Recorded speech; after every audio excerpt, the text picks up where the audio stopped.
started. First of all, before we get started, I'd like to ask everyone to space out, make sure you're at least 6 feet apart.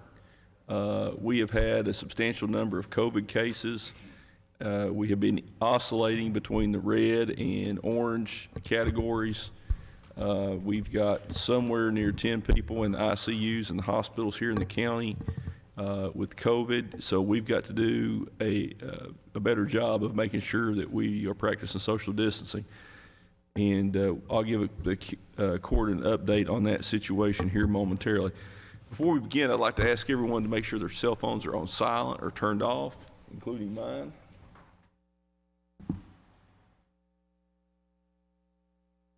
We do have a fairly lengthy agenda. We think we can move through it quickly. So with that being said, I'd like to ask if Commissioner Booth would say the invocation for us. Dear Lord, as we come before you this morning, dear Heavenly Father, Lord, watch over this meeting, dear Heavenly Father. Watch over us, Lord, that we conduct it and be a delight into your way, dear Heavenly Father. And Lord, watch over our county, dear Heavenly Father. In Jesus' name we pray. Amen. Amen. Madam Clerk, please call the roll. Judge Jones. Present. Commissioner Robertson. Here. Commissioner Tackett. Here. Commissioner Booth. Here. We have a quorum and we are ready to proceed. I'd like to ask Colonel Roy Downey if he would lead us in the Pledge of Allegiance.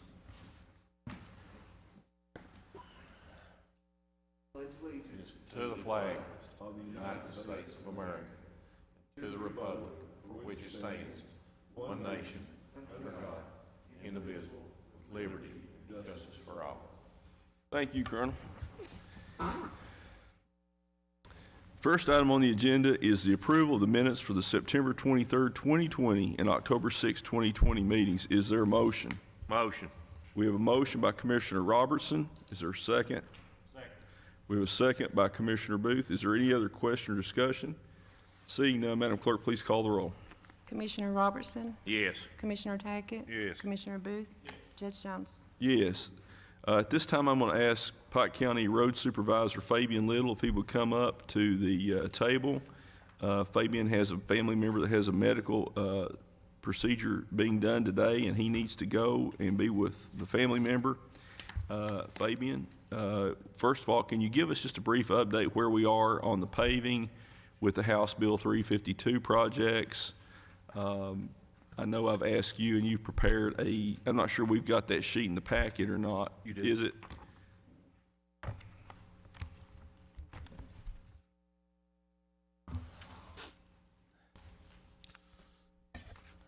All right, we got it right here. Thank you, sir. It is in the packet toward the back, gentlemen. And first of all, let's deal with we have an agreement in the packet to, this is the flex money. Is that correct, Fabian? That is correct, Judge. And if you look on, it's number 5 on the agenda, gentlemen, and I'll read it to you. The item is adoption of a resolution for the approval and execution of a rural secondary program agreement between the Fiscal Court and the Commonwealth of Kentucky Transportation Cabinet, Department of Rural and Municipal Aid for flex funds to be used for resurfacing and accepting all roads and streets referred to therein as being part of the county road system. This is the agreement that we have to have in place before we can begin paving with the flex money, which is a total of, I think, $405,000 this year. Yes. So is there a motion to approve or adopt the resolution approving the agreement and authorizing the county judge to sign all necessary documents? Motion. A motion by Commissioner Tackett. Is there a second? Second by Commissioner Booth. Any other question or discussion? Seeing none, Madam Clerk, please call the roll. Commissioner Robertson. Yes. Commissioner Tackett. Yes. Commissioner Booth. Yes. Judge Jones. Yes. Judge, I'd just like to add that I cannot start spending, or we cannot start spending that until that is signed by Jim Gray. I'm going to go ahead and sign this, and that way you can give it to your secretary. We probably need, I think Lisa has to sign it, and she'll have to fill this out. We can get it to you We'll get it I'll tell you what, I'll overnight. just have them get it to your office today, and we can get your office to get it out, because we need to get this done Yeah, quickly. we'll overnight that, was Okay. my thinking. So Lisa, I'm gonna give you this as a signed copy here. All right, the other thing is the road road department progress report. This will be published on Pike TV. It is fairly lengthy, that shows what's been done and what is scheduled to be done. Is there anything that needs to be added to this by the members of the court, or any questions or suggestions? All right, is there a motion to approve the road department progress report and upcoming work schedule?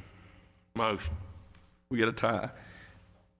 We got a Motion. motion by Commissioner Tackett. Is there a second? Second by Commissioner Booth. Is there any other question or discussion? Seeing none, Madam Clerk, please call the roll. Commissioner Robertson? Yes. Commissioner Tackett? Yes. Commissioner Booth? Yes. Judge Jones? Yes. All right, then the last thing is, the members will find in the packet is the House Bill 352, coal severance tax paving. It looks like that we have paved a total of 19.15 miles. The Pike County Road Department has put down 8,711.38 tons, with a running total of $688,436.02 expended, with a remaining balance of $661,563.98. This will probably be the largest amount of resurfacing that the county's had done in probably 20 or 30 years. It may be at any point in time. I can't recall it being any greater than this since, and I've been around here for 30-plus years. And in I this think system. Commissioner Booth probably has been about the same amount of time that you have. Hopefully, we'll be able to do something similar to this next year. We are receiving about $405,000 flex money, plus what the court's allocated, which is $82,000 per road lot for each of the 6 road lots. Plus, we've taken the economic development money because we have felt that it was necessary in order to address some of the more glaring road problems. Quite candidly, it's not enough. We've got somewhere around 1,100 miles of roads, and we're going to pave around 45 miles this year. Yeah. So, this is something that we really need to be able to do every year. It probably won't be possible, but we are making an investment in our infrastructure and our community. So keep up the good work and tell the crews that we appreciate all their hard work. Sure will, Judge. Sir, do you have anything else to come before the court today? I really don't. One thing I was just going to say is I will be filing for some discretionary funding, which that doesn't mean we'll get it, but I will be filing for it. Well, we do have some good news that we received a phone call, and since it's his district, I'm gonna let Commissioner Jason Tackett give the good news that we did receive information this week about a request for discretionary funding that you put in, and the court asked for money last year that we're gonna get awarded. So Jason, would you go ahead and explain to the public the news that we received this weekend? We received Saturday, I had a call from Frankfurt, and it's from the governor's office, and I want to thank him for that. The Penny Street Bridge, I think we put in last November, December. Yes, I think we was in Lexington, it was. and kindly had a little step backs on it, and they come up and looked at it, and we had to do some work on it, but we finally got the call Saturday that they was going to give us $275,000 to put a new bridge into Penny Street. So, And one reason, Judge, why that is so significant is because honestly, the residents down in there have been trying for, I know, over the last 20 years to get that bridge, and it's been needed, but they just never could get the funds. So it looks like it's finally going to happen. Let me say this. So just to summarize this, I got a call from Rocky Atkins in the governor's office. We want to thank him. We want to thank Secretary Gray and Governor Beshear. They are allocating $275,000. I want to thank you for what you did, because you put the package together. We hand-delivered that, Commissioner Tackett, He did. yourself. He We did. hand-delivered it. because that bridge is not safe, and you had to do some work to it to keep it open. Yeah, because Because honestly, the state had shut it down. I didn't mean to interrupt you, but Because the yes. state had shut it down. You did some work to shore it up, but it really needs to be replaced. And it's something that we need to, I mean, there are a lot of bridges in the county that need to be replaced, but in the past, I'm not sure the county was really aggressive at going for discretionary money. Yeah. But we got 936,000 last year to do Sycamore, to do Road Fork, and to do the Ford Mountain project. And we're going to keep asking for help, and we're going to keep looking for alternative ways to address some of these issues, because if we don't, we're going to get further and further behind on our infrastructure. Well, myself and Commissioner Robertson was talking before the meeting there, and we've already, we've identified probably 8 other bridges that we're going to submit for the 80-20 bridge funding. I know there's a lot more than that, but, we have to start somewhere. So for the people who are listening out there, there's there's 2 programs that we've been working with. The Bridge in Kentucky program, which is replacing the bridge over at the Blackberry Fire Department at Blue Springs. Yes. The other bridge up on, I think it's on Pigeon Roost, there's a bridge. There is. There's The one. bridge at Big Hackney's Creek, now there's an issue that we're gonna have to address with Big Hackney's Creek, that if, I've had people posting about, damage that's been done to the guardrail on the bridge and who's doing it, whether it's a coal company. It's my understanding, from what we can find out, that it was an over-the-road truck that was following its GPS, Boss. and it turned up Big Hackney's Creek. Yes. When you take a tractor-trailer box truck up Big Hackney's Creek, that is not going to be a good outcome. The guardrail when you turn in is tore up. I was up there last week. So what we're going to do is we're going to see if we can get the state to fix that, but we really need a sign posted, not a GPS route, I had spoke with Mary Holbrook, and she had said their signs is making a sign similar to the one that's at Ratliff's Creek. They had the same problem there for a little while. It's a sign similar to that, saying, not that this wasn't a GPS route. So also, where are we on getting the guardrail fixed on Ford Mountain? That has been completed, and honestly, we have been reimbursed for that also already. Good job. So we're moving in the right direction. I appreciate your leadership. You did the work necessary to get the discretionary money for Penny Street Bridge. But going back to what I started to say, the Bridge in Kentucky program, but there's also the 80-20 program where we put 20% of the money up. And we're going to start trying to address these bridge issues. Probably won't start on them till after the Blacktop plant closes. Is that correct? No, that is correct, yes. So, Because the biggest bulk of my crew, we're making that surge right now, trying to get what we can before the plant closes.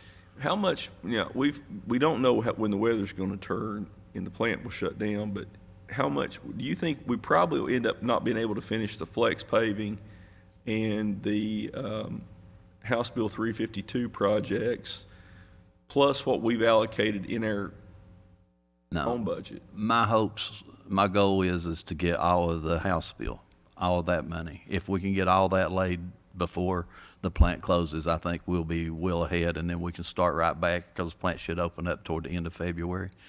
If weather permits. As long as we get it done by July 1. Exactly. As long as we get done by July 1, we'll be fine. Okay. Thank you very much. Y'all have anything else for Mr. Little? They have already started the Big Blue Springs Bridge project. I was over there Friday. That project is being worked on over there. There's also one at Elwood at Virgie that they're replacing. Which one is that? Goes over into Joe Nancy? goes over into Elwood there. Elwood. Yep. Yeah, they're going to replace that bridge, and they should have already started it. I've not been up there, but it should have been started. No, there was a hold up on. No, I did. I've got the email. I'm sorry. There was a hold up on some property. That's why it's not started. It should have been started, but there was a little hold up. Well, And we did meet with the coal company, Big Hackney's Creek. Yeah, we did. Hackney's Creek. Fabian's gonna send some up there, try to this week, to, fill some of the potholes in. Well, I and- mean, there's potholes up there that there's potholes up there you could bury small animals in. Yeah, that road has several issues, and it needs more attention than just blacktop. We want to go in there and shore up some of those spots before we blacktop, because in my opinion, we'd just be wasting that money. But the coal company they've been really receptive to us. Well, I so. think the coal company's agreed to put some money up, Yeah. but it's not enough, so we need to go back to them. It's gonna be over 2 years what they would like to do. Yeah, Well, we need to go ahead and get that addressed, because the folks at Big Hackney's Creek deserve, Exactly. you know, I've been there Yeah. in my own car. Which worse now? It's got to be done, okay? Yeah. All right. All right. Thank you, sir. Have a safe trip. Thank you. Thank you, Fabian, be careful. See. All right, the next matter is we're going to address is the Pikeville Senior Citizens Building update. I'd like to ask Mr. Tim Campoy from Environmental Design Consultants to come up. We have received the geotechnical study from CSI Consulting Engineers. And Tim, I gave Commissioner Robertson the book yesterday. I don't know if is that the book there, Ronnie? Yeah. Can I have it back, please, just for a second? So, essentially, here's what, if I can summarize it and you can add to this. The building was built on sandy material.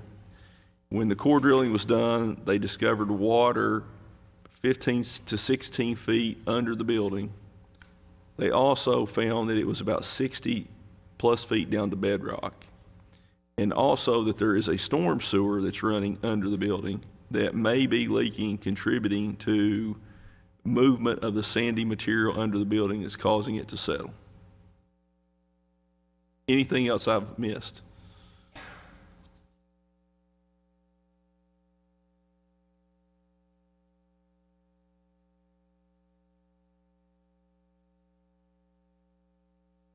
You might want to turn your mic on there, Tim.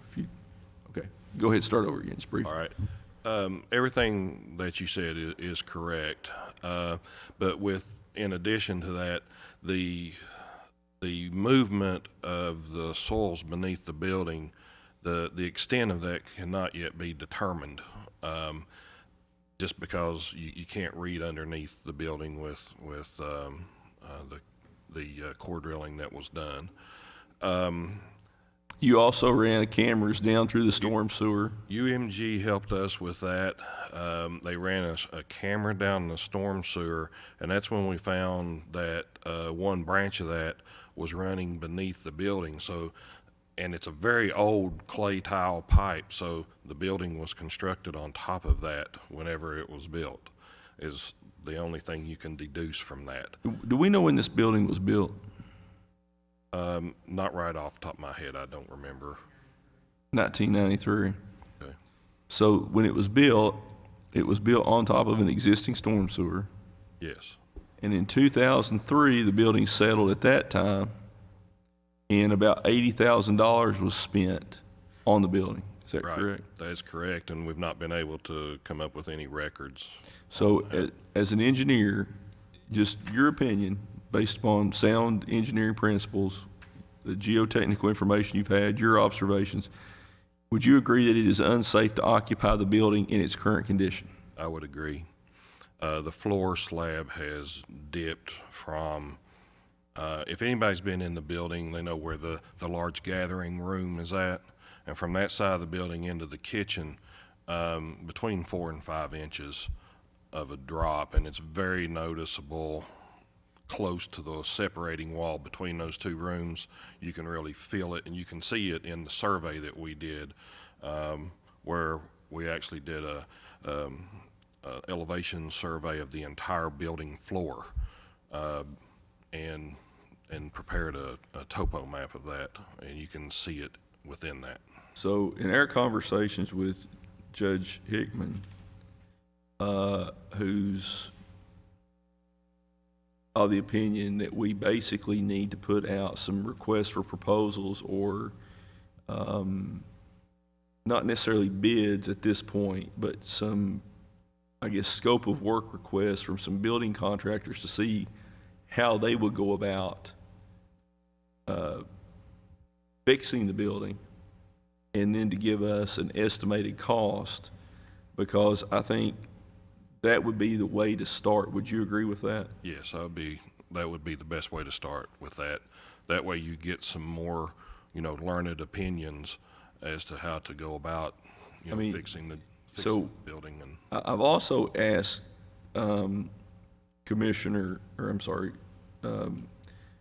Judge Hickman if he would get with our insurance carrier to see if there's a chance that the carrier will cover this. I doubt very seriously, because most insurance policies do not cover subsidence or settlement, those types of things. And but it's worth a shot, because at some point, once we get this estimate or these estimates, the court's going to have to make a decision. Do we spend the money to fix it? If insurance covers it, it's a lot easier decision. Or do you shut it down? The first thing we can't do is put people in there, particularly elderly people. If you've got a floor that's sloping 4 to 5 inches, somebody's going to fall and break a hip, get hurt. Right. We can't do that. And it's more than just cracks in the walls, I think it's fair to say. Very fair to say. Okay.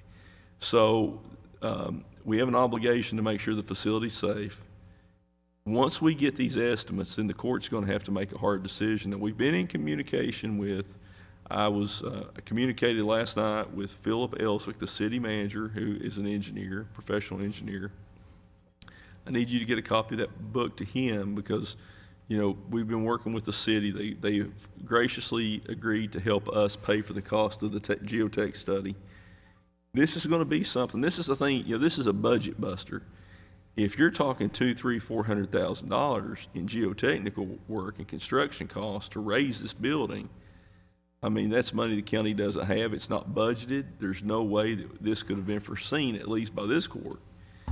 And we're going to have to find a way to address this. So it would be my motion that we immediately put out this geotechnical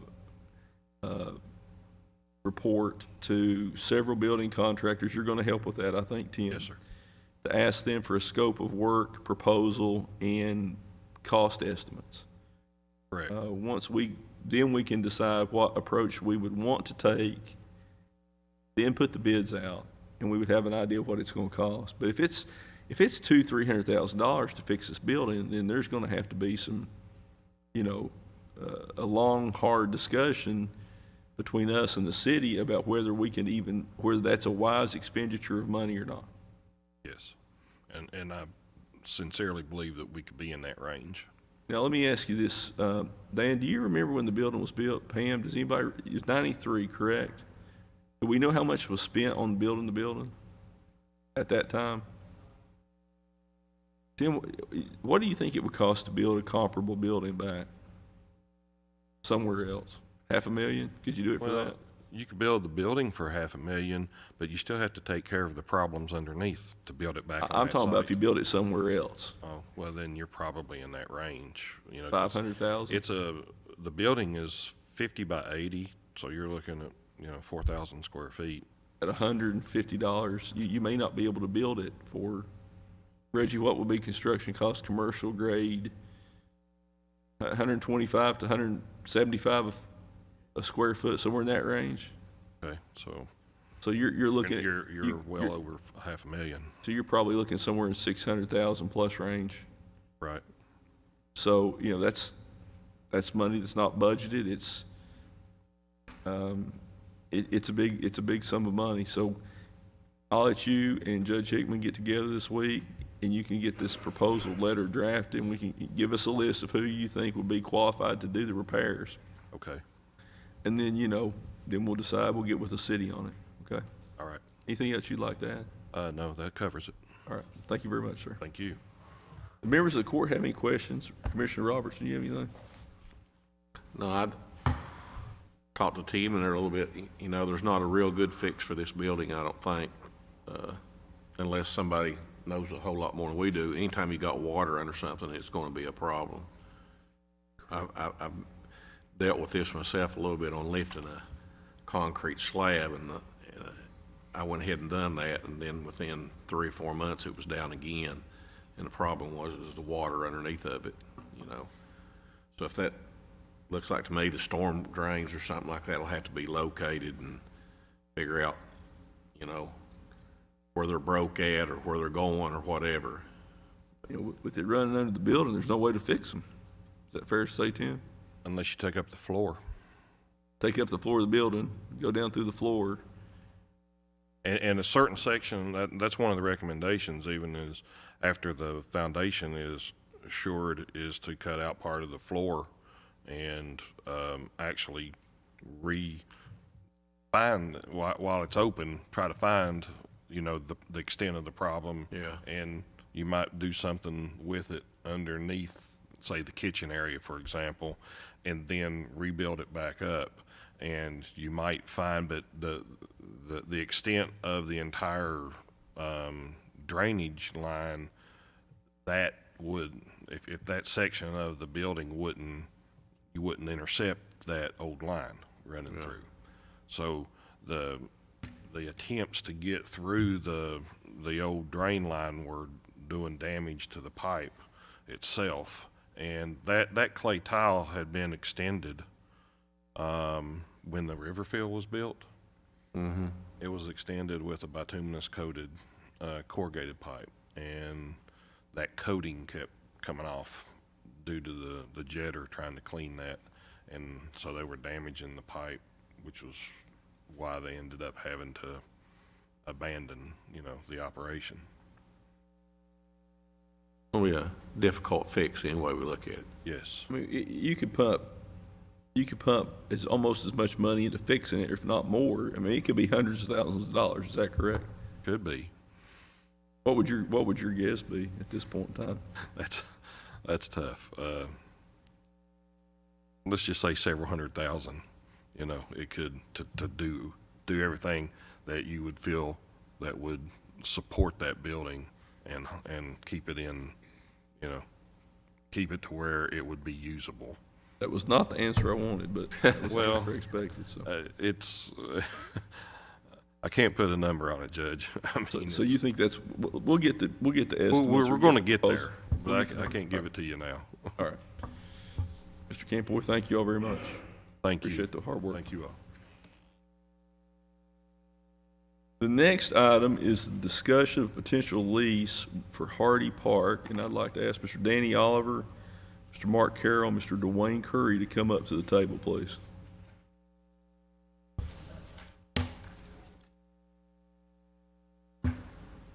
Oh, I've got a motion we need to act on too. Is there a second to my motion to get these RFPs out? Second by Commissioner Booth. Any other question or discussion? Madam Clerk, please call the roll. Commissioner Robertson, Yes. Commissioner Tackett, Yes. Commissioner Booth, Yes. Judge Jones. Yes. Forgot my own motion. All right, gentlemen. Start over here with Ms. Carroll. Would you please just, so the public's watching this, just go down the list and y'all can introduce yourself and that way everybody know who we're talking to. Sure. Mark Carroll. Brock Carroll. Matt Varney. Danny Oliver. Danny, welcome. Barney, how are you today? Good, how are you? Good. Appreciate y'all coming in, and first of all, I want to say a big thanks for the work that y'all have done to help with the turf project at Belfry. I'm a big Philip Haywood fan. He's one of the finest men you'll ever meet, aside from football. And, you know, the Pond Creek Nation, Belfry's got a long tradition, something all of Pike County can be proud of, and we appreciate the what you all have done for the school and the community. I know that you all have something else you wanted to talk to us about, another project that you have proposed that would be something to maybe bring some economic development and improve the quality of life for the people in on the eastern side of the county. So I don't know who wants to speak. If it's Danny, would you like to go ahead? Sure. So we have been discussing a few things for several months. The main focus of what we're trying to do right now is to just bring outside money into the county. We've met with the tourism board. We've had a couple meetings with county folks as well. discussing some of the possibilities. We think that the easiest way to start is to take Hardy Park and make it into something that people will come from outside of the county into, as well as use inside the county. For us, we've got several short-term goals. One of those at Hardy Park will be a water park.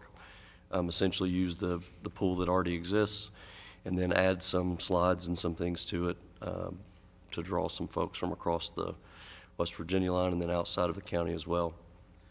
On top of that, to tie into some of what's going on right now with regard to the trail systems and what's coming into the Kentucky side as well in the future, we'd like to see, and there is room for, we're going to have engineering done to make sure that it's all, that everything's possible to be done the way that we want.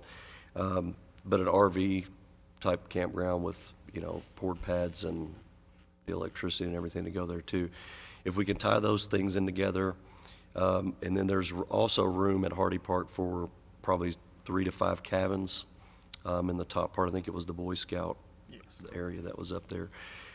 Obviously, that's a little bit longer term, but we think between now and the summer, we could have at least the water park and possibly the RV park going. Have you drawn up any plans for the water park? We haven't. Now, Danny's worked on, I'll let him speak to that. He's worked on some of the possibilities that could go Yeah, into. we've talked to a couple of guys that have, that were involved in the engineering of Somerset's water park. I know some of you guys have seen that. I've shown Brian and some of these guys some of the pictures there. And once we talked to them and got a little bit of information, and then we sort of went back and looked at the area that we have to do those things. Once again, that's where engineering is going to come in to see, make sure everything fits for what we need. You know, Mark, Danny, let me just give you some background. In the numbers, we're going to, if you will stay around till toward the end of the meeting, I've got some information on the coal severance tax. A decade ago, 12 years ago, the county collected $12.4 million in coal and mineral severance. Last year, we collected $1.4 million. And the numbers for coal severance are slightly up for this year, but the mineral severance is down a substantial amount. We budgeted $1.1 million this year, so I mean, we've lost over $11 million in revenue over the last decade. That's why we think tourism we've got to look outside the box. There's really been no effort to develop tourism here. Hardy Park, you may have gone there as kids. I mean, Actually, Matt and I both worked there in high school. so it's probably got some special memories. But the point I'm making is, last year, this summer, of course, the pool didn't open, but the previous year, I'm not sure how long the pool had been closed down. Paul may know. Where's Paul? Paul, when? The pool had been closed for 2 years. We contracted with a gentleman to open it, ran it for a short period of time, and ended up not being able to make a go of it. The county doesn't have the money to keep the park. I mean, you know, the pool at Virgie is the same situation. Elkhorn City, the pool's gone. You know, and it's been a lot of money invested. I mean, if you go to Phelps, for instance, go across the hill from Blackberry to Phelps to the Intergenerational Center, you know, the pool, it's a bad state of repair. The pool house needs a roof. A batting cage, you know, pitching machine sitting out just rusted out. A skateboard park that's got more garbage in it than, you know, I would hate to say how long it's been since somebody, you know, even took a skateboard in it. A new tennis court that's completely resurfaced, doesn't even have a net on it. I mean, all this money has just been wasted, and it's not been targeted. And they spent money hand over fist when they had it. Now the county simply doesn't have the money to maintain the infrastructure that was put in place with the coal severance tax. So let me say this court is very willing to work with you all on this project. And if you guys would bring us an engineering proposal that shows what you're willing to do, then we'll get the county attorney's office to sit down with you and get a lease drafted, because the people of the county have to face the fact that the revenue is not there. And later in the court meeting, we're going to discuss the tax rate. We're not raising taxes. The previous court raised taxes twice. So let's just face it: when you're already in a economically depressed state, in terms of the economy in this entire region, you can't keep raising taxes on the people that are trying to make it go of it in business, or they're, struggling to pay their taxes. That's not an option. We're not going to raise taxes. We're looking for people like you to come in that are willing to make an investment in the communities where they grew up, who are willing to give back. And that will help us in terms of developing the trail system. If we can get this trail system done, something we're going to talk about in a few minutes, and we have a water park that's accessible to the trail, I mean, that's something that they don't have in West Virginia. It's something that I've never heard of anywhere else. Other people are trying to do cabins. Other people are trying to do, campgrounds. But if you had a water park that was accessible, where people could say, hey, let's hop down, hop in the pool or whatever, restaurant, those kind of things, it really could be a game changer. Something the county doesn't have the money to do, and is not going to have the money to do. We're struggling right now just to take care of what we have. So we would really like to see your proposal in the engineering report. I know in your summary here that you said you should have it in the next 60 days and think that the cost will be $650,000 to $1.2 million, and that will be an investment. That's all phases. And that would be. What do you think? Would you just tell the folks who might be listening to this what you're proposing for the water park? Sure. So, and again, Danny's done a lot of the groundwork on exactly what we can do, but there will be somewhere between eventually 2 and 4 slides. We know we can start with 2. That would be pretty similar to what you would see anywhere as far as the larger tube type slides. It would be the existing pool would remain as a pool. We would then add on more of a kids area, and then possibly a lazy river. A lot of that depends on the engineering and what we can actually do with the ground around it. Because of the elevation, and just without having somebody go out and look at it formally, we know that the slides can go in because we could build them up into the side of the hill that's already there. There's a road, that's above that, and there's plenty of kind of structure using the side of the mountain to be able to put the slides in. Would this be something that you would obviously be kept open in the summer? Would there be any thoughts about trying to do like a year-round water park or something along those lines? I think that would be tough. With the area that we have, Judge, it would be tough to do something that would be open year-round. With that being said, we do have some other things that we want to tie to this that will be open year-round. Once we get the water park and stuff going, we do the cabins, we would like to expand a few things and be able to get some stuff that we can do year-round and have available. So also would be interested in taking over the picnic shelter that's over top of the. Yes, and possibly even we've discussed possibilities of enclosing it if we needed to do events, in the winter months as well. Would your campground be open year-round? Yes. Yes.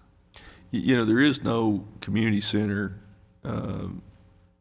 There's a community center across the hill on Blackberry Creek, but really there's not one in the Pond Creek watershed. And to me, it would seem possible to do something like that. But I know Commissioner Booth is very interested in this. He's had, let me just say this, he's done your groundwork for you because he's bent my ear. He's got the county attorney's office involved. He's got the other commissioners involved. So Brian, I'm gonna turn it over to you and let you give the chair. Oh, wow. Me and Danny's talked several times about this. We've met up at Hardy and looked it over, and to me, I'm just really excited to see it get started. I'd like to see it get started tomorrow if possible. Right. We've talked about the slides maybe coming down in behind the fire department into there and having an area for it to hit there and kids come back and walk back around. It's got a lot of potential up there, just like you said, the way it's laid out. And to me, it's a no-brainer. I think it'll be great for the community. And like you said, what other area has a water park in this area? I think people will come from West Virginia, or wherever for this water park. I don't see how the county can lose. Like I said, me and Danny, we went through the building up there. We walked over the property. We've even talked about when you need to expand, where there may be like little plaques and stuff of putting in an area to put those plaques in as the park needs to expand as we do away from stuff. I mean, we went through it over and over and over, and I just think it's one of the greatest things that's come to this county, you know, since we've been here as far as a water park or recreation area. I mean, And I'm going to elaborate on a couple things Brian just mentioned. You know, I know we have some, you know, a little miniature golf area up there that has a plaque, and it's, you know, we will make sure that some of that stuff that does have to be moved, if it is, then we will make sure that those areas are put somewhere. We've talked about the fire department, which is there, and it's there for a lot of our people in our community need that, and we want to keep that there. There will be no issues. I've talked with Brian, actually, you know, we deal with Nee, Jackson, and those guys at the fire department. We will make sure that there is a location for those guys. That's not an issue for us. We will work around that. Well, I've had conversations with Nee Jackson, who's the school board member there, and close personal friend of mine, and he's very appreciative of what y'all have done. And let me say this, and we're all from here. There's been a lot of people that have made a lot of money here, or who grew up here, moved away, made a lot of money, and they've never given back. There's a handful of people who have.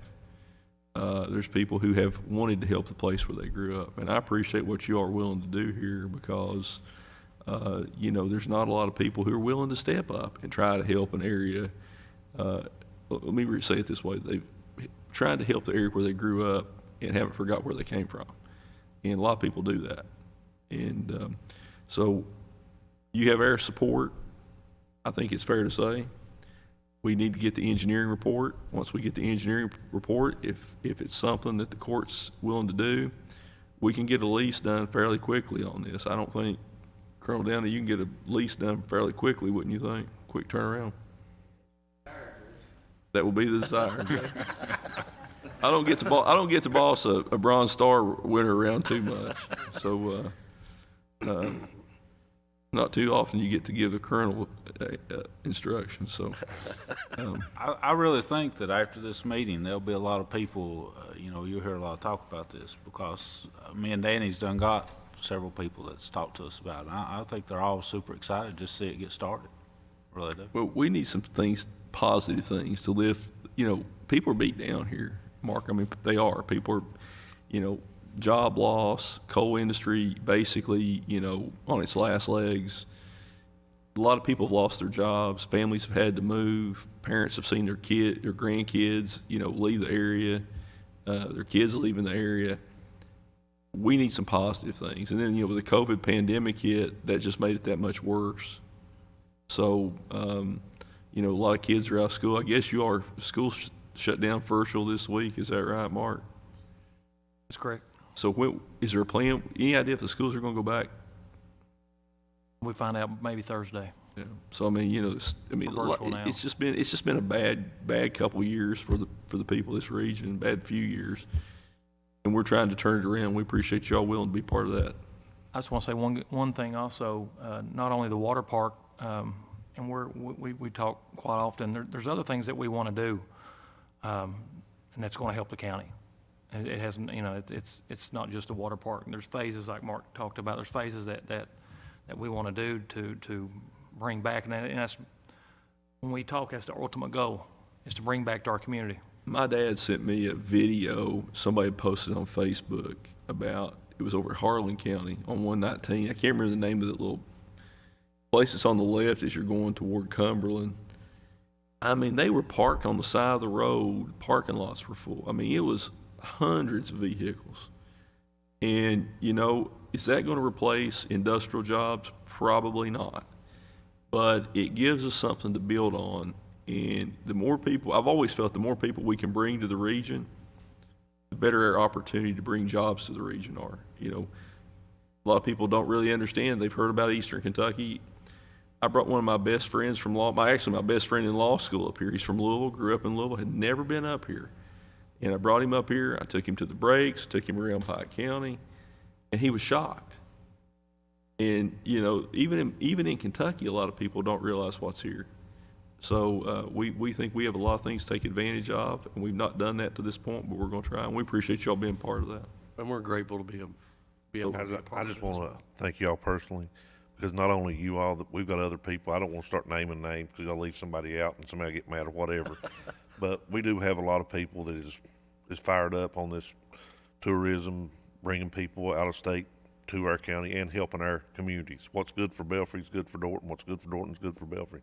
We can just get everybody on board together. And we'd like to, in the future, work with everybody who's interested.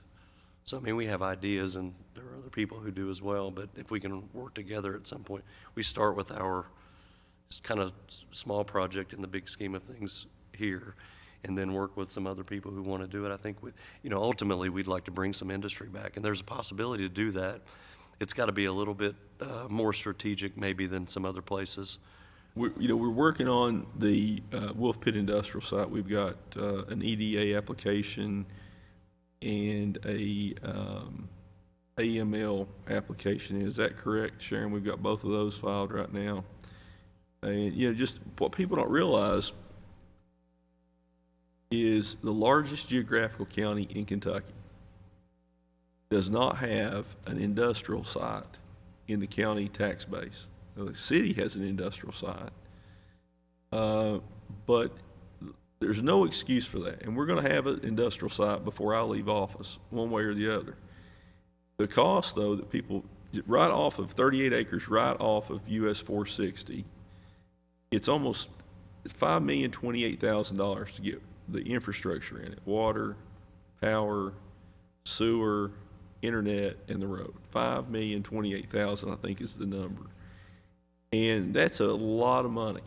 And we're going to have that done. There's 3 or 4 other sites. And, one of the things, when they built 119, it was never at the forefront of anyone's mind about using the refuse areas or the construction areas for industrial development. And those were not controlled field. We're going to have 4 controlled field sites off of this new corridor. And it gives us an opportunity to do something. They're not big sites. Commissioner Robertson's wanting to use one of the sites that's right on the Virginia line to do something toward the breaks in terms of campgrounds, maybe even, a water park, some type of hotel like you would see in Gatlinburg there. And he's won me over on that because, I was thinking, well, control field site, we may not want to do that, but Commissioner Robertson can be pretty persuasive.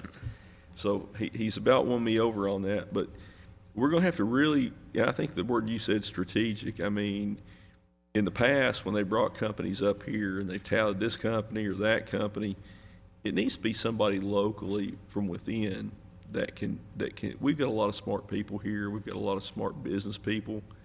And we need to try to build the jobs from within, because when we've tried to bring people from outside the region in here to save us, so to speak, it's been a complete failure.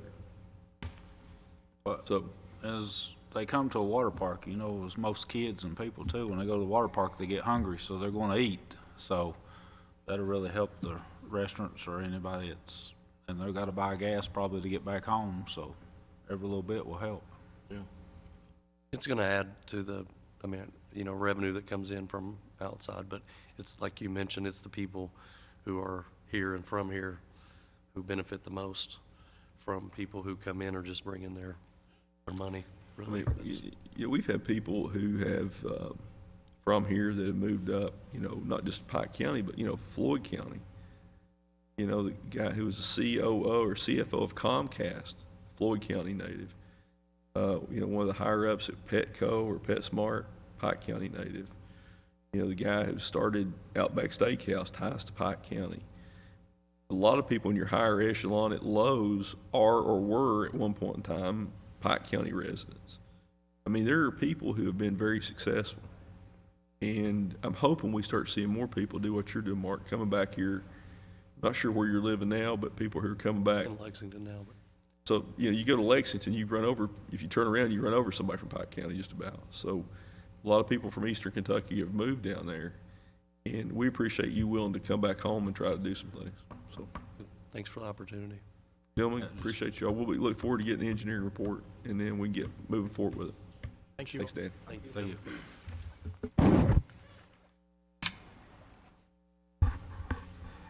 All right. Judge, Yes, sir. may we jump around on the agenda a little bit? Yes. And go to hiring our land representatives. And Ronnie, can we show that video?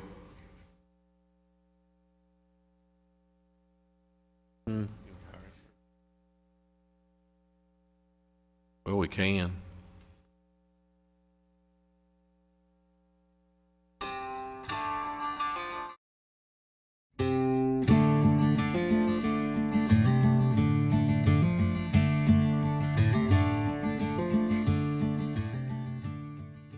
Well, what we're trying to do is put together a trail system similar to the Hatfield-McCoy or Spearhead or, similar to that, but better. So I'm coming out of retirement to try to help you all or see if we can get this trail system going. There's no severance money coming in.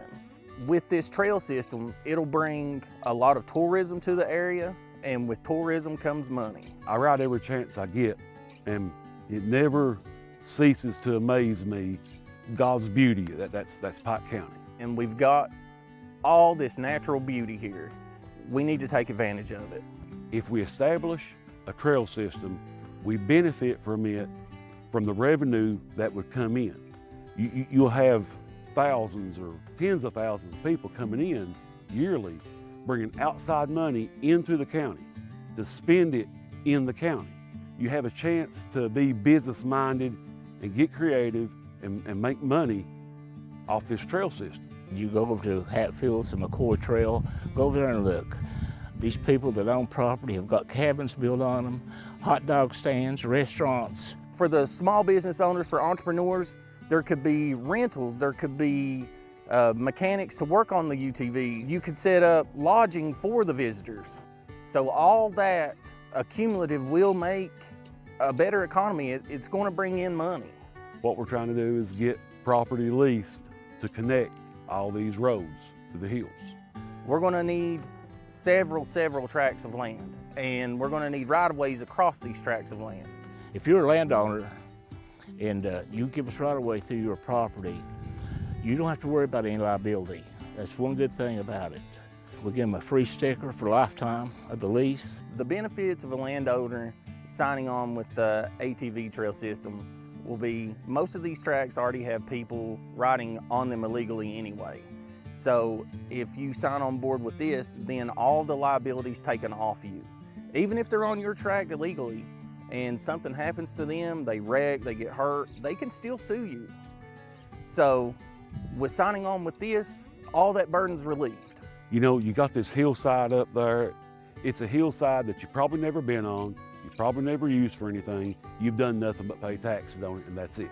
Instead of it just sitting there and you paying taxes on it, let's get it involved in the community and be a part of something bigger that will benefit everybody. Give us a chance to talk to you. Don't discard it, before you talk to us, and let us sit down and explain to you what really is going to happen here. The Hatfield-McCoy Trail brings in millions and millions of dollars a year for their local economy. And basically that's what we're trying to do here. It's potentially tens of thousands of outside visitors coming into Pike County and bringing outside money into Pike County, spending outside money in Pike County. That's the main goal of this. I'm doing it more for my kids and the next generation to try to get something put together for them. I mean, just look at it. We've got all the beauty we could ever hope for. Let's take advantage of it. Let's use it. And this is an opportunity that we can't pass up to adjust, to adapt to the changing economy and be a part of something that's bigger and will benefit the people, the county, the residents. It'll benefit our way of life.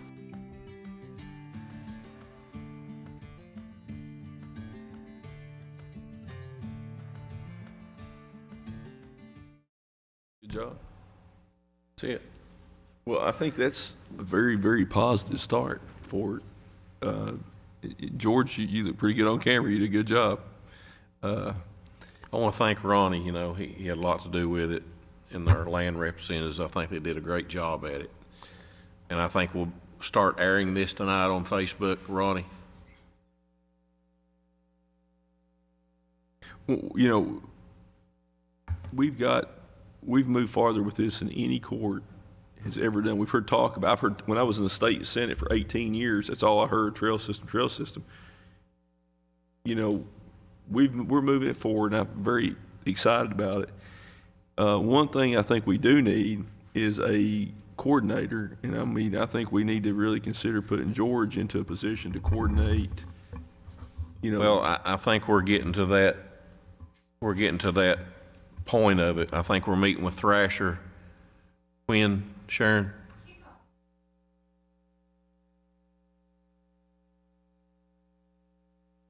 Oh. Yeah, we're gonna get, a little more done before we go into the coordinating part of it. We're gonna meet with Thrasher and see what they tell us they recommend, and, have a kickoff thing next week, right? Next Wednesday. at 2 George, o'clock. we need to get, George needs to be there for that, because Yeah.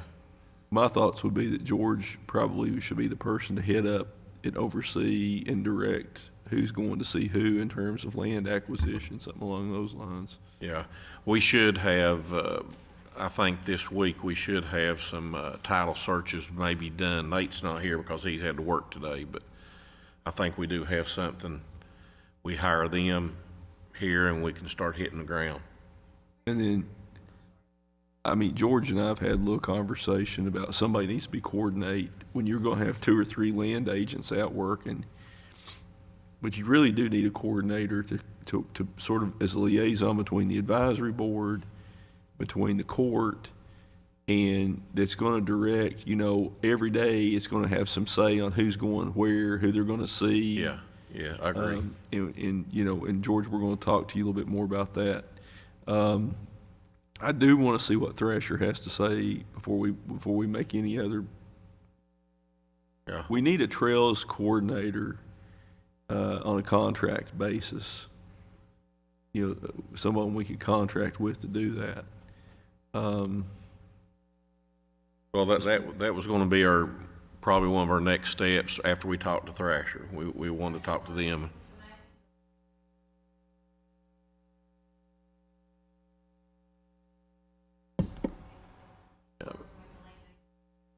Because that is why we're paying them, so.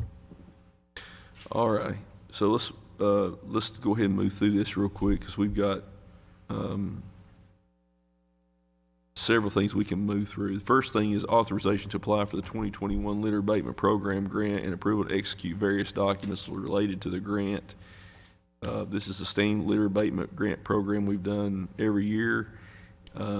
Is there a motion to authorize the execution of the grant by the county judge and approval of the grant program entry? Motion by Commissioner Booth. Is there a second?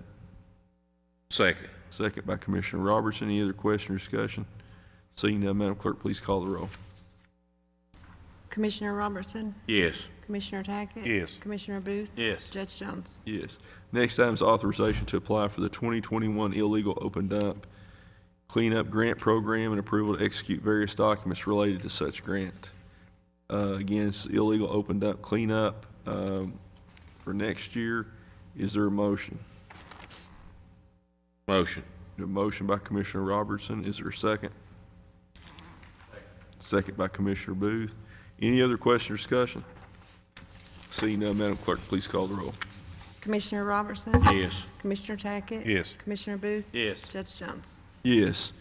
The next item is approval to execute an estoppel certificate, mortgage fee joinder, and multifamily open-end mortgage assignment of rent, security agreement, and fixture financing statement with Heritage Housing for the acquisition of Carl D. Perkins Apartments. Roy, can you just give us a brief explanation of what this is?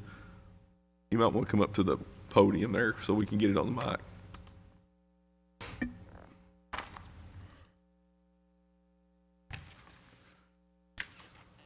Judge, I have reviewed these documents. Basically, you've got a new owner that's coming in, and in order to get the financing and everything else set up, we need to go through and re-execute these documents for them.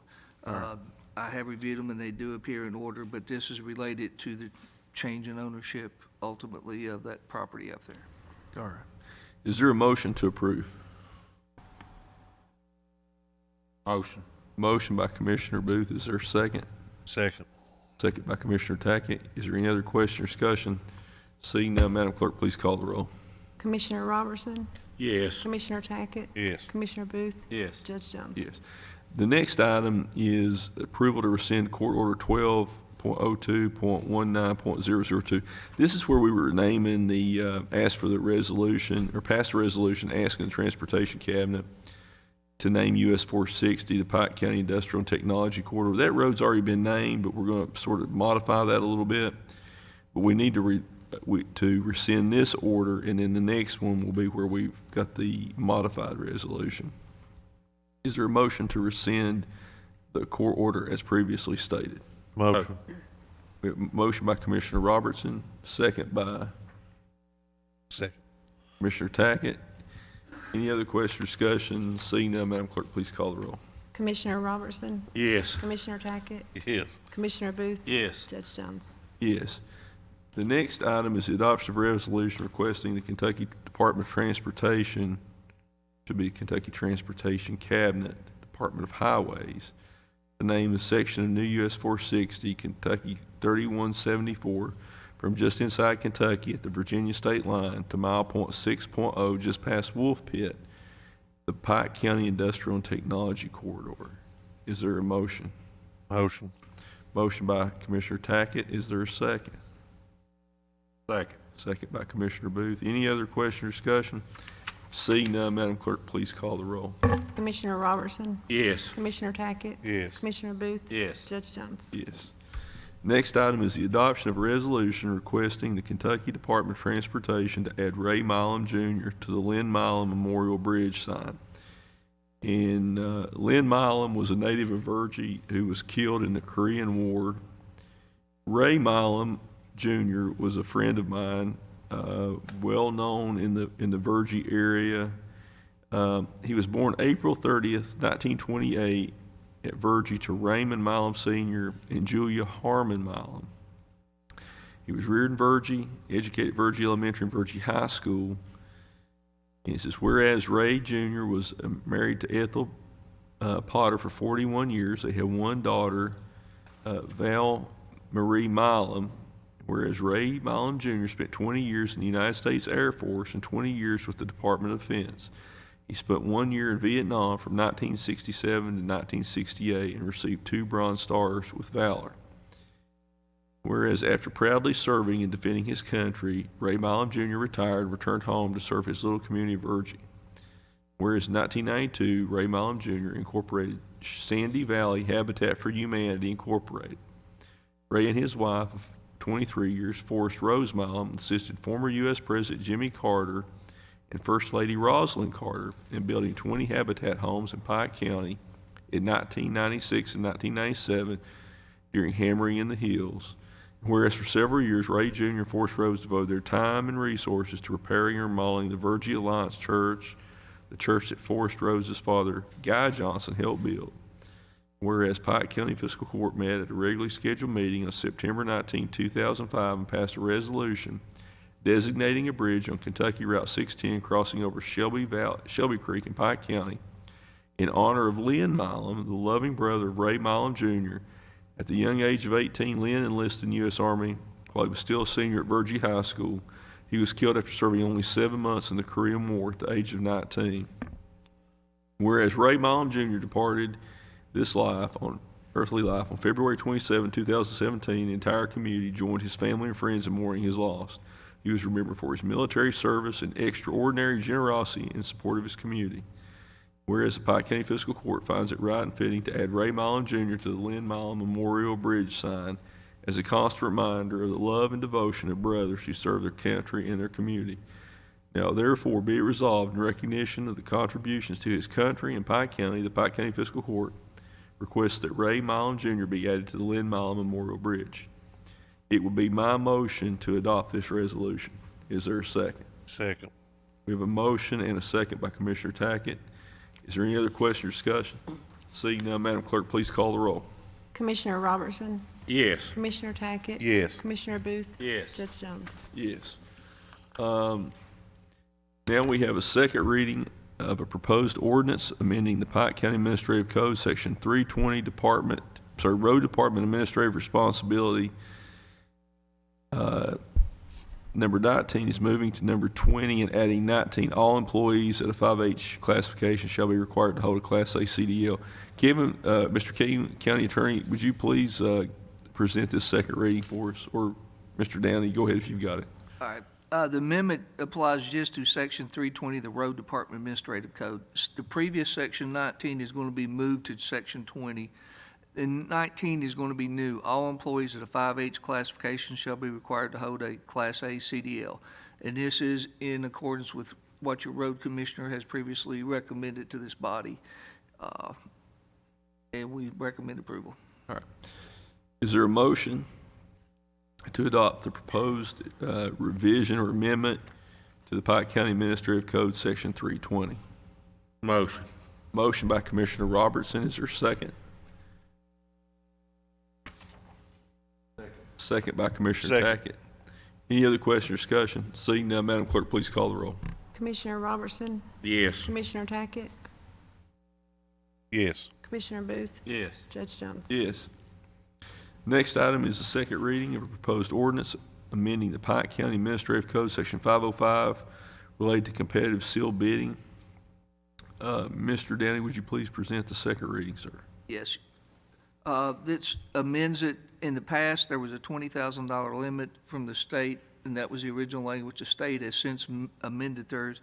And so what we're recommending is that we put in language that says the statutory minimum in each fiscal year, so that whenever the state changes, we'll be in guidelines with them. And it's basically going to say all purchases of items of like or similar nature or construction projects that are in excess of the statutory minimum in the fiscal year shall be advertised for bids. The normal procedures that we follow, and we recommend approval. All right. Is there a motion to amend Section 505 as stated by Mr. Downey? Motion. A motion by Commissioner Booth. Is there a second? Second. Second by Commissioner Robertson. Any other question or discussion? Seeing none, Madam Clerk, please call the roll.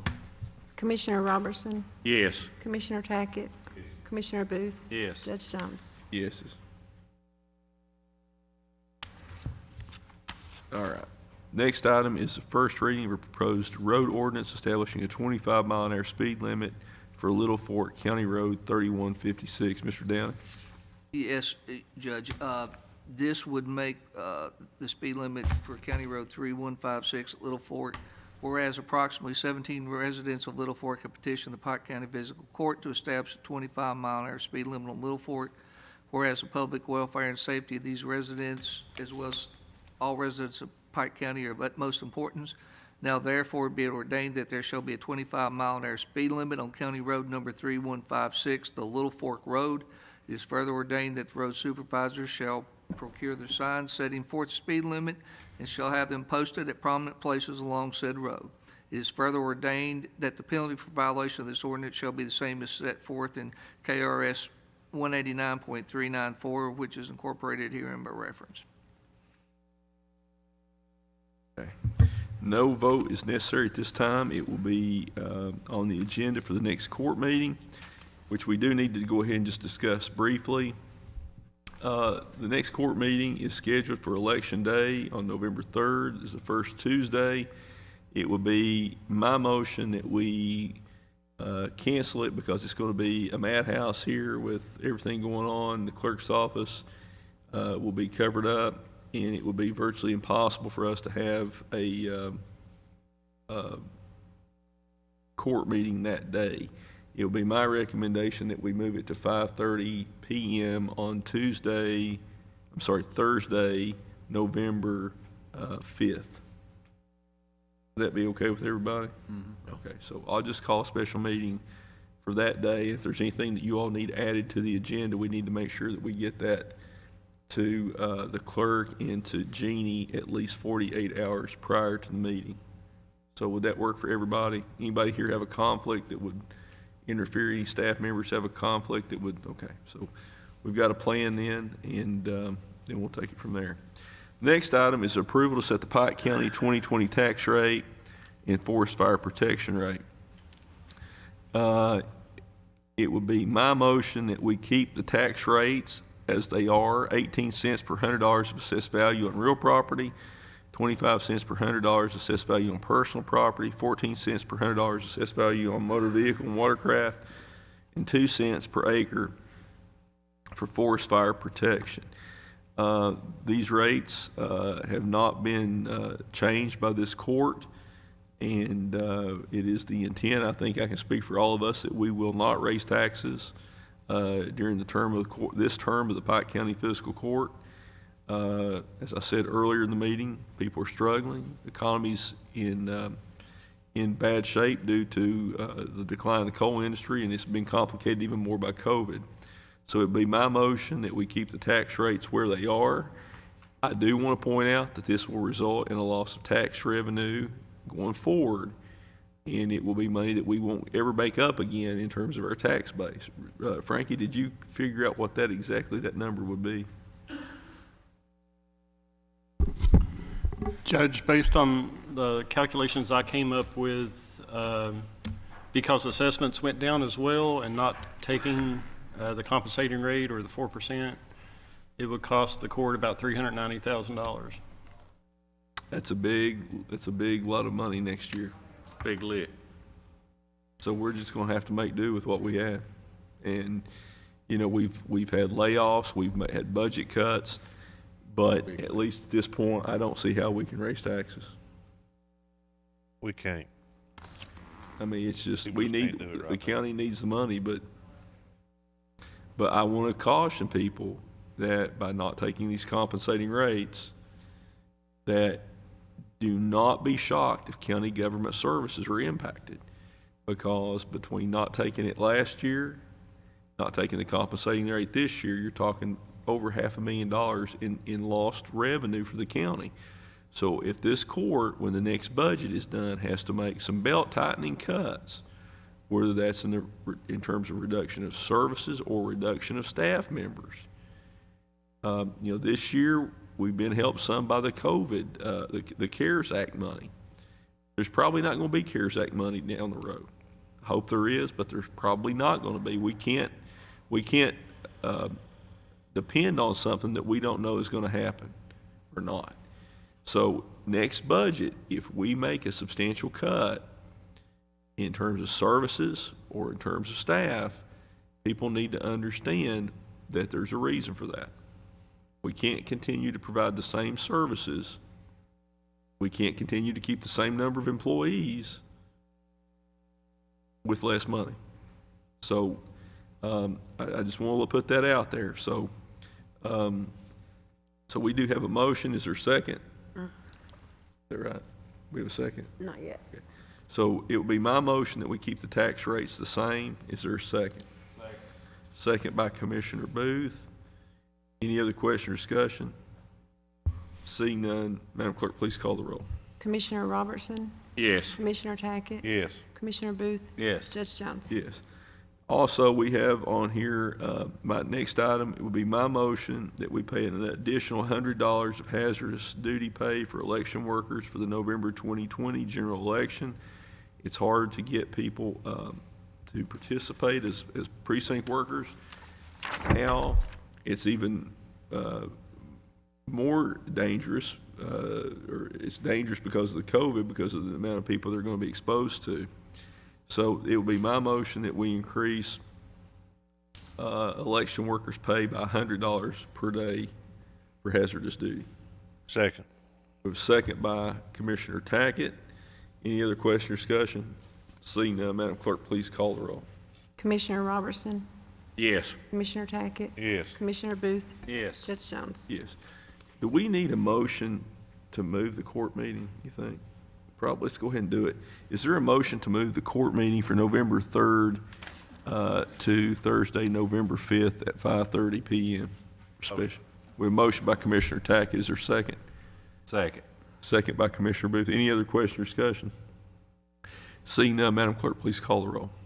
Commissioner Robertson, Yes. Commissioner Tackett, Yes. Commissioner Booth, Yes. Judge Jones. Yes. In your packet next, you will see a list of the equipment that is in the garage, if the members have any questions about that. Mr. Fannin, any bids, sir? All right. Next item is Mr. Stacy, Treasurer's Business.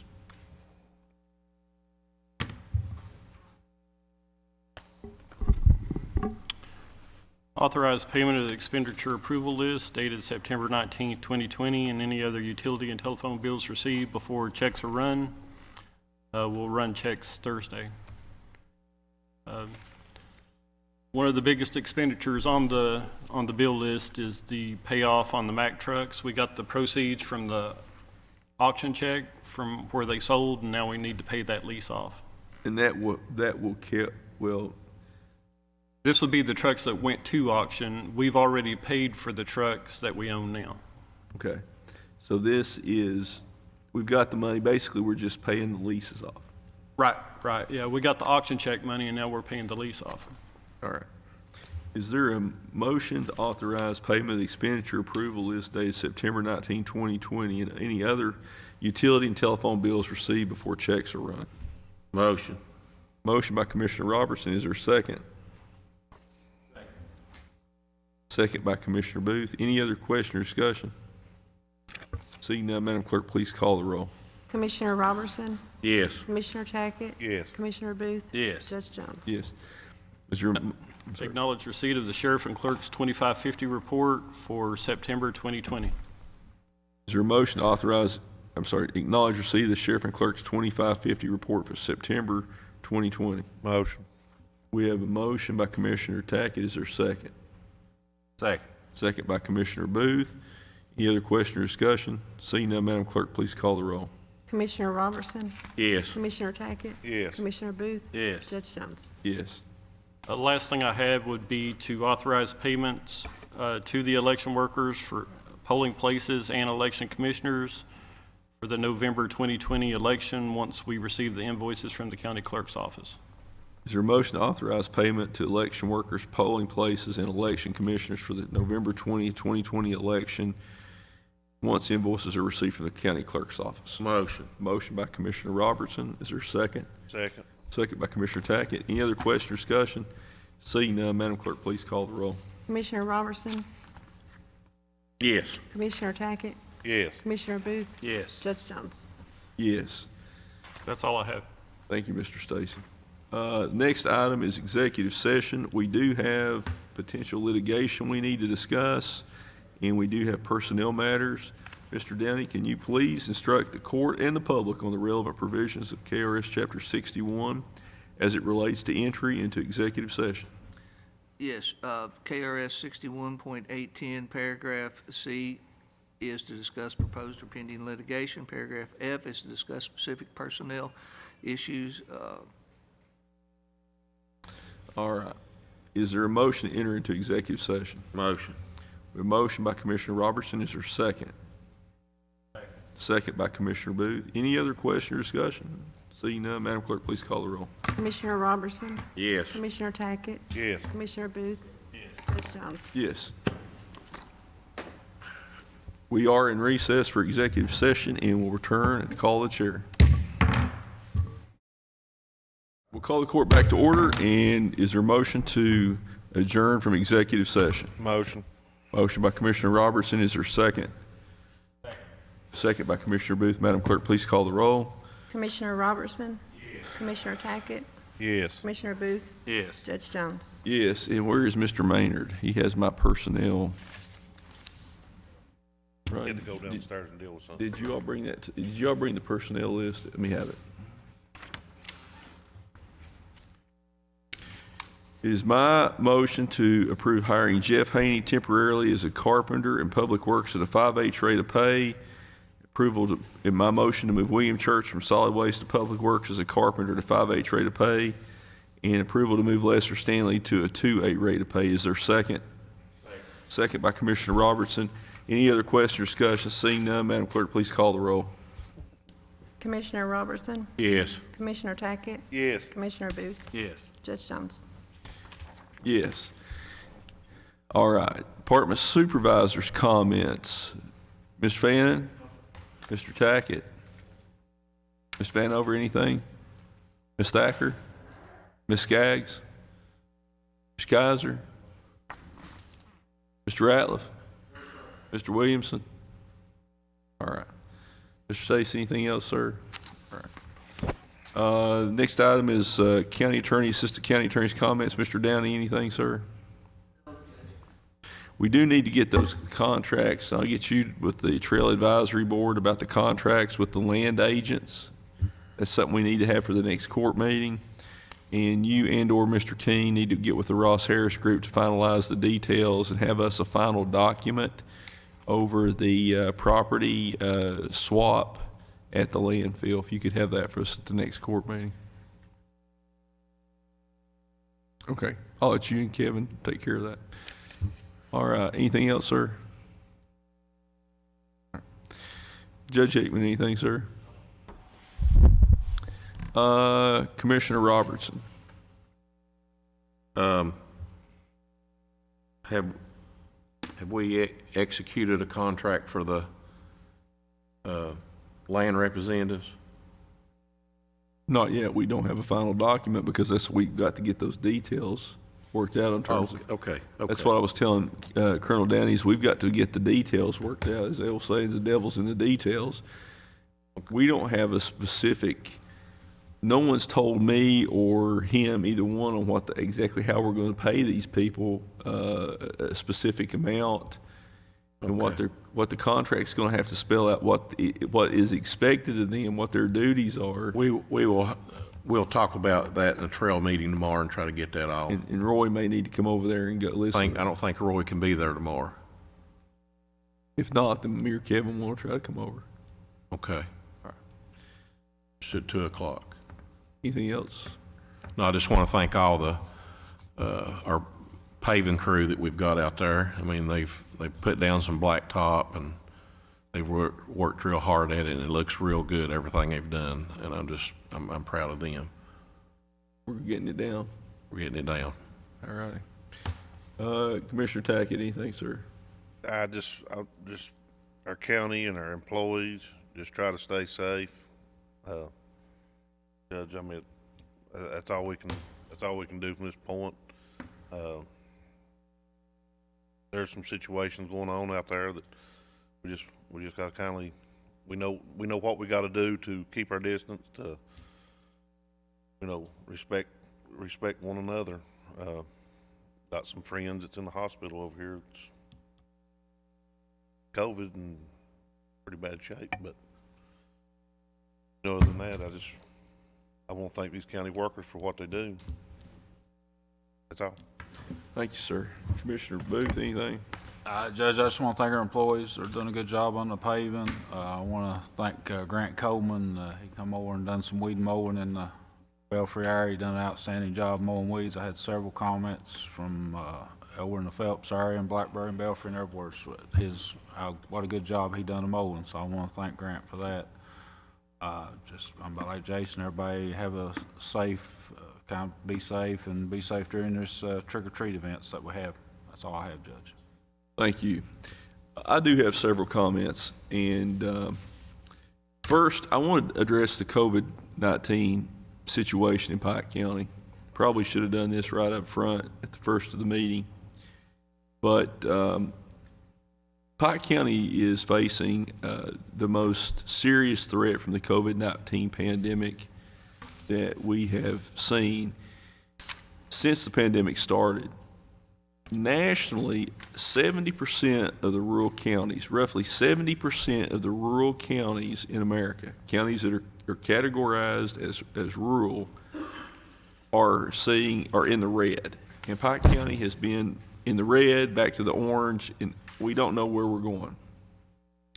On WYMT, I saw yesterday there are 139 teachers and staff members and students under quarantine. We have sports teams, at least one I know of in Pike County, under quarantine. And when we made a decision to not have door-to-door trick-or-treating, let me be clear about this, no one canceled trick-or-treating. I was shocked at how many people on social media were critical of that decision.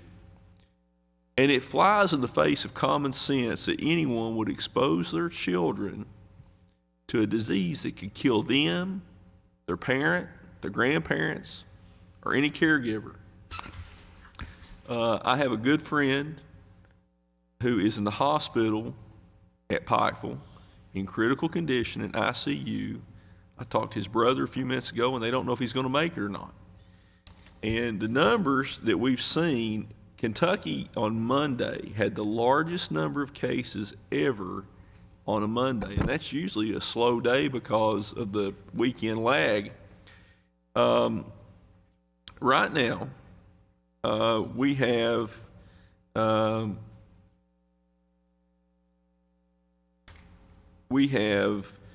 this number has not been updated today, 771 total cases with 4 deaths in Pike County. There's 186 active and 581 recovered. But as of yesterday, we had 10 patients in ICU in Pike County. This was as of yesterday, 8 at PMC and 2 in the ICU at Tug Valley. We have had an outbreak in 2 of the nursing home facilities in Pike County, with both residents and staff being tested positive. Actually, staff at 2 nursing homes, residents 3 hospitalized from the Pikeville nursing home facility. That can be catastrophic for people in the nursing home environment. I saw yesterday that Governor Beshear sent his condolences to the family of a 49-year-old teacher that died of COVID. And a lot of people have believed social media that this is not real. People are saying, well, it'll be over after the election. Well, how do you explain the fact that almost 1 million people around in other countries have died of this? Israel, a very conservative country, shut down their economy a couple weeks ago for the second time. Ireland just shut down their economy again.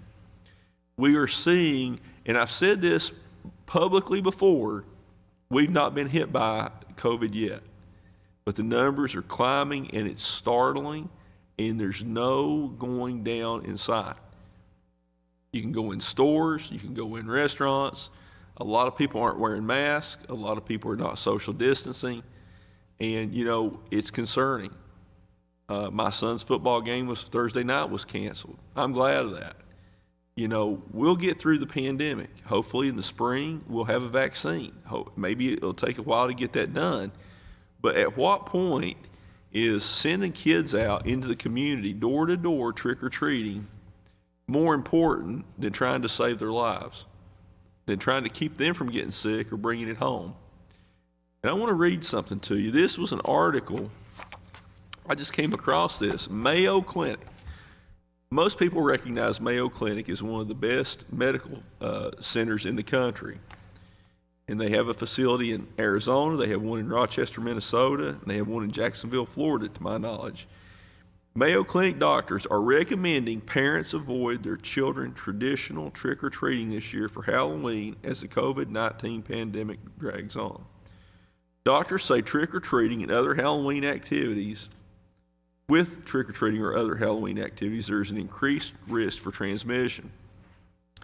Speaking with members of the media on Friday, Dr. Napuni Rajowski, a pediatric infectious disease expert at Mayo, said parents should seek alternatives that will allow for fun but limit the risk. Mayo is recommending against trick-or-treating, indoor parties, and haunted houses. Halloween is not canceled. We're just celebrating in a different way this year. Just this year. She said interaction with a beggar trick-or-treating increases COVID risk as candy exchange includes close proximity within 6 feet, with screaming, often encouraged with the holidays. She recommends people stay even further apart than 6 feet to avoid transmitting respiratory droplets. Plus, the coronavirus can live on surfaces, including candy wrappers. Even a short interaction without a mask is considered a heightened risk, and the Mayo Clinic warns costume masks are not protective as cloth masks, and wearing both can create other dangers, including a child having trouble breathing. That lowers your risk. It doesn't eliminate your risk. That's why trick-or-treating has still been categorized as a higher risk activity. So the point I'm making is this. When you have doctors from Mayo Clinic saying that this is dangerous, we need to listen to them. We need to listen to people like Dr. Foddy. And we need to listen to the state public health department. We need to listen to the Pike County Health Department. So I have no regrets about voting to not have door-to-door trick-or-treating this year. Later tonight, Commissioner Tackett and I have to go to the Elkhorn City Council meeting. It's my understanding that they have voted to allow door-to-door trick-or-treating, and that is within their jurisdiction. They can make that call. I'm going to personally encourage them not to do that. It's not worth getting a child sick or bringing it home to a parent, a grandparent, a caregiver, foster parent, whoever that may be. If these numbers keep going up, Pike County, the Board of Education, one of the criticisms over our decision was, well, if our kids can play ball and go to school, we should have trick-or-treating. Well, the whole purpose behind not having door-to-door trick-or-treating was so it didn't increase the risk of transmission. We didn't have more cases and our schools get shut down. Nevertheless, Pike County went to virtual this weekend.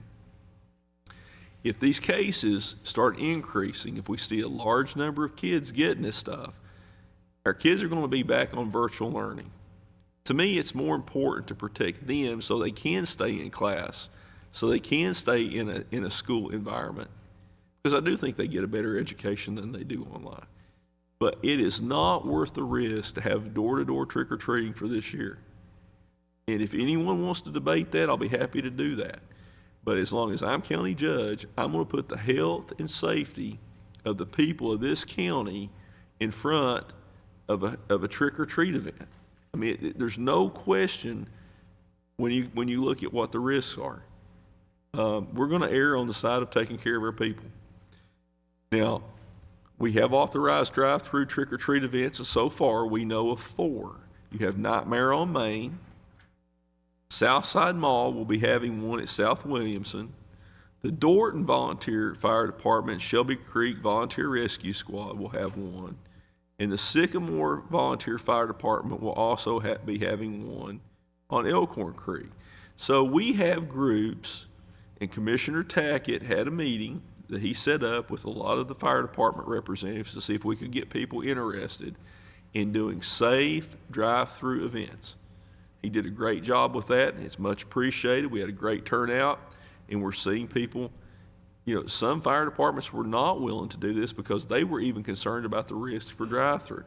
But if we're going to do them, drive-through is by far the safest alternative. And I appreciate those groups that are trying to help support the court in our efforts to keep down the transmission of COVID-19. Now, in the members' packets, I do have some information from the Kentucky Cole County Coalition, and it continues to show that we are in a precarious position in terms of coal severance tax revenue. From 2000 to 2020, coal severance has ranged from $145.1 million in 2000. It peaked at $298 million during 2012, and now it is down to last year $60.1 million in total receipts.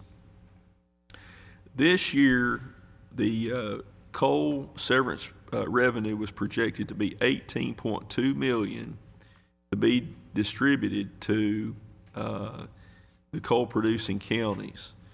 And it is slightly above those projections. Not much, but slightly above those projections. The projection for the quarter was 11.5 million, and the state collected a total of 12.1 million. Mineral severance taxes were projected to be 16.3 million to be distributed statewide, and so far it is currently below that.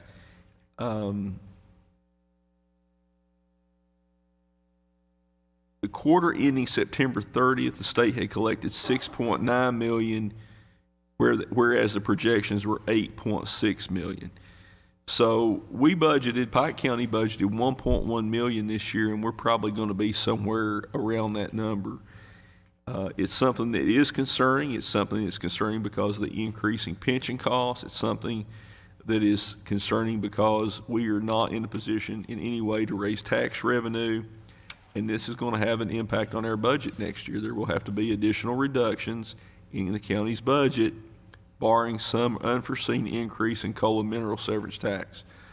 So I just want to go ahead. We're still early into this fiscal year, but the numbers are already painting the picture that I had projected last year, that I had explained to the court and the public, that Eastern Kentucky and Western Kentucky's coal-producing counties are going to continue to struggle. And we're struggling not as much on the coal side. It's holding about where we thought, but the mineral severance is looking to be lower than what we anticipated. That was the case in the last quarter of the last fiscal year. So I believe that's all I have. We will have the next meeting on Thursday, November 5th at 5:30 p.m. It will be moved because of Election Day if you're just now tuning in. So that's all the business that we have. Is there any other business to come before the Pike Fiscal Court today? That being said, I would ask Mr. Gary Sloan from the News Express if he would like to say the benediction and close us out in a word of prayer.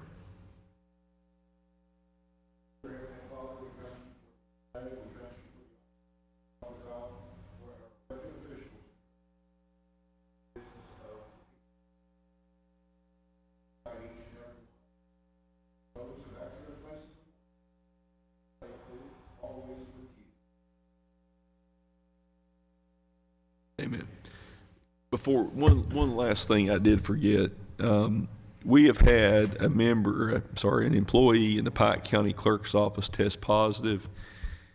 The clerk's office is still open on the voting side.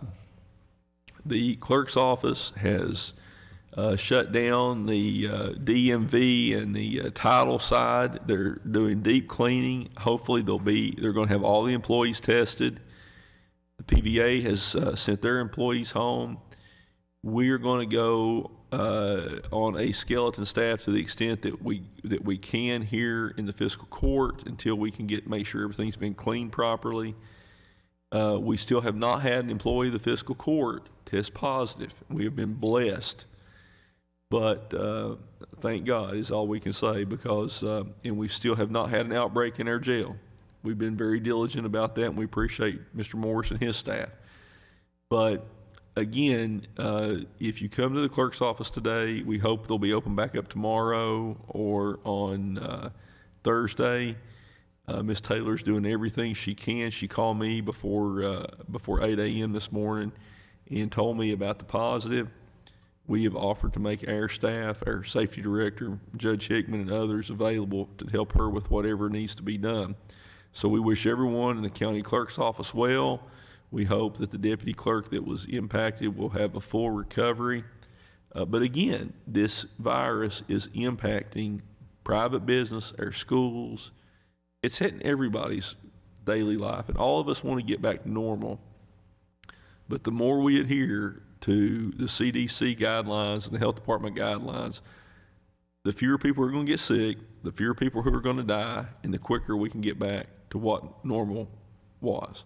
So again, thank you all very much. Mr. Sloan, thank you for the benediction.